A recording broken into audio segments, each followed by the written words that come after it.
Азыр бесплодие көбөйдү. Аны кайын журтуң түшүнбөйт. Келин төрөбөй жатат деп өздөрүнчө суроо коюшат. 3 жыл болду төрөбөсөң, кетирип башкага үйлөнтөбүз. Баландын жашы өтүп кетип жатат дешип. Жашоодон ушунчалык тажап кээде баарына кайыл болуп кетип калгың келет. Муну бир гана төрөй албай жүргөн аялдар түшүнөт. Бала жасоо биздин колубузда болгондо гана эле. Биз да турмушка чыгаарда төрөйм, бактылуу кылам, ошол семьяны деп чыгабыз. Кызматын кылабыз, сураныч. Кайне эчелерге катуу даават айтып, публикацияга чыгаргылачы. Мени кетирип башка аял алып берсе, анысы деле төрөй албай калса, эмне кылам деп ойлонушпайт. Мен деле билген жокмун да, бала менен сыналарымды дейт. Аллаху акбар. Туура, бизде коомчулукта ушундай бар туугандар. Сиз да туура айтасыз, мындай да, өзү негизи баланы, кызды, уулду Аллах берет. Яхабу лиман яшау дукура, яхабу лиман яшау уната. Сиздер, биздер мынакей 50 жыл мурда, 70 жыл мурда уул болуп келерибизди билдик беле? Мына эми көбүнчө мечитте отургандарга айтам да. Атак мына ал эми элдерден көрүп аткандар бар го. Алар деле кыздар өзүнө суроо берип көрсүнчү ошол. 100 жыл мурда энелер бар 80ге чыккан мынакей сабакка катышып аткандар. Алар биле беле мисалы кыз болуп келер. Туган ким кыз болуп келет, ким уул болуп келет, муну Алла чечет. Анан кийин туган андан дагы маанилүүсү өзү Алла перзент береби, бербейби ал өзү билет. Аракет бизден, адамдан дуа кылуу, баш кошуу, бирок тугандар, перзент болуу, болбойбу ал биздин колубузда эмес. Себебин ыктыяр кылыш керек, туура. Ооруп аткан болсо дарылансын, күйөөсү дарылансын. Кээде күйөөнүн тарабында оору болуп калат, кээде аялдын тарабында оору болуп калат, жөнүнө жемелей бербейчи. Анан экинчи нерсе туугандар мындай да, кээ бир үй-бүлөлөрдө деле көргөнбүз бизчи. 10 жылдан кийин балалык болду дейт. 12 жыл, бир жолу укам 14 жылдан кийин болдук дегени да.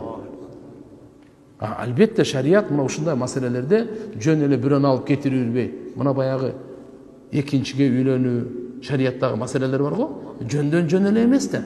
Аны дагы багып, мисалы кээ бир аялдар чындап ушундай чыгып калышы мүмкүн, төрөбөс. Мен анан буга балалуу болсун деп атат. Мейли, мына шарият экинчини неме дейт, бирок тигини жөндөн жөн эле кетирип берип ал эмне керек, анда болбойт да. Зулумдук кылып, эгерде макул такыр жашабайын деп калсаң да бөлөктөп беле. Кандай болгон чакта дагы мына кайнежелер туура айтат. Биз мындай кылып турам, алхамдулилlah, баарыбыз дуа кылайлы, садака берейли, Алладан сурайлы, аракет кылайлы, ден соолуктарды дагы бекемдеп, бышыктап, неме кылып дегендей. Анан жөн азыр мына биринчичи, бесплодие көбөйдү деген анча мен ишенбейм андай. Бул баардыгы Алла Тааладан болот туугандар. Ошон үчүн истигфарды күчөйтөлү. Кур'ани Каримде айтат, истигфарды күчөйткүлө, юмдидкум би амвали ва банин деген. Не дегени мааниси? Мал мүлкүңөргө да Алла Таалам береке берет, көбөйтүп берет. Жана бала чака дагы депчи.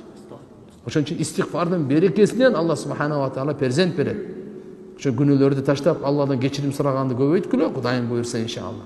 Барды Алладан, эгерде ушундай аракет кылып дагы, ошодон кийин дагы эгерде перзент болбой калса, бул сиздин бактысыздыгыңыздын белгиси эмес. Сизден Алла нааразы болгондун белгиси эмес. Түшүнүктүүбү?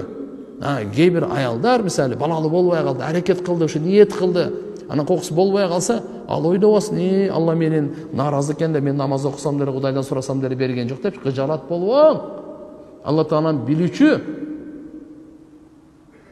Айша энебиз перзенти болгон жок го. Мен дайыма мисал келтирем. Пайгамбар саллаллаху алейхи вассаламдын жубайларынан эң сүйкүмдүүсү, эң жакшы көргөнү, эң күчтүү, эң көп диндин илимин Айша энебиз динден 3/1 берген бизге. Үй бүлөлүктүн бардык мамилелерин өзгөчө, мына ошо күйөөсү менен аялдын ортосундагы мамилелердин Айша энебизден айтылат бардыгы кандайлар. Айша энебиз кандай деген гана. Пайгамбар саллаллаху алейхи вассалам кыз алган, Айша энебиз деле алган, башкаларды андай алган эмес. Жесир алган бирөөнү, талагын алган, ар кандай болгон. Бирок туугандар, мына караңыз, Айша энебиздин Пайгамбар саллаллаху алейхи вассалам перзенти болгон жок. Перзенти болгон жок. Мурда эки күйөөгө тийип чыккан Хадиче энебизден мына перзенттер ошодон барды. Перзенттердин бардыгы ошодон. Ибрахимден башкасы. Эми кандай болуп болсун туугандар? Аллахумма салли ала сейдина Маулана Мухаммад.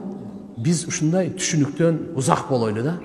Эгерде бирөөнүн баласы жок болуп калса, бир аялдын же бир эркектин, бул бактысыздыктын белгиси эмес.